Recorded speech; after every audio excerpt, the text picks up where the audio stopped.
മരണ മാസ് എന്ന് പറയുന്ന വാക്കിൽ ആ സിനിമയുണ്ട്. സീസൺ നമുക്ക് തീരെ അനുകൂലമല്ലെങ്കിലും ഇതുപോലത്തെ സിനിമ സെക്കൻഡ് വീക്കിൽ കയറുക എന്ന് പറയുന്നത് ഒരു വലിയ അനുഗ്രഹമാണ്.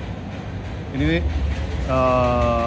പിന്നെ നമ്മുടെ ഫ്രാഗ്രന്റ് നേച്ചർ എന്ന് പറയുന്ന പ്രൊഡക്ഷൻ ഹൗസിനെ പറ്റി ചിലപ്പോൾ ആൾക്കാർക്കൊരു പ്രതീക്ഷ കാണും. കാരണം പ്രണയം പോലത്തെ നല്ല സിനിമകൾ ചെയ്തിട്ടുള്ള, ഗോളം പോലത്തെ നല്ല സിനിമകൾ ചെയ്തിട്ടുള്ള, ഖൽബ് പോലത്തെ ഒത്തിരി പേർക്ക് ഇഷ്ടപ്പെട്ടുള്ള സിനിമകൾ ചെയ്തിട്ടുള്ള ഒരു പ്രൊഡക്ഷൻ കമ്പനിയാണ് അവർ. ഇതുപോലെയൊരു സിനിമ ചെയ്യുന്നതും ഒരു പ്രതീക്ഷയ്ക്ക് കാരണമായിരിക്കാം. പിന്നെ ജഗദീഷ് ചേട്ടനെയും ഇന്ദ്രൻ ചേട്ടനെയും ഒക്കെ സീരിയസ് അല്ലാത്തൊരു റോളിൽ കാണുകയെന്ന് കിട്ടുന്നതും ഒരു രസമുള്ളൊരു കാര്യമാണ്. അപ്പോൾ അതെല്ലാം എല്ലാം കൂടെ എല്ലാ ഘടകങ്ങളും വന്നിട്ടുണ്ടാവും.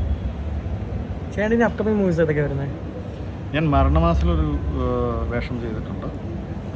പിന്നെ അജിത് വിനായക പ്രൊഡക്ഷൻസിൻ്റെ ആസിഫ് അലി പടം സർക്കിട്ട് തമർ എന്ന് പറഞ്ഞ ഡയറക്ടറിൻ്റെ പടത്തിൽ ഒരു വേഷം ചെയ്തിട്ടുണ്ട്. ഇതൊക്കെയാണ് ഇനിയും റീസെൻ്റ്ലി റിലീസാവാൻ പോകുന്ന സിനിമ. മരണമാസം എന്താ അവരുടെ ഡെഡ് ബോഡിയൊക്കെ ഉണ്ടല്ലോ അടിയിൽ, എന്തായാലും മരണമാസ് എന്ന് പറയുന്ന വാക്കിൽ ആ സിനിമയുണ്ട്.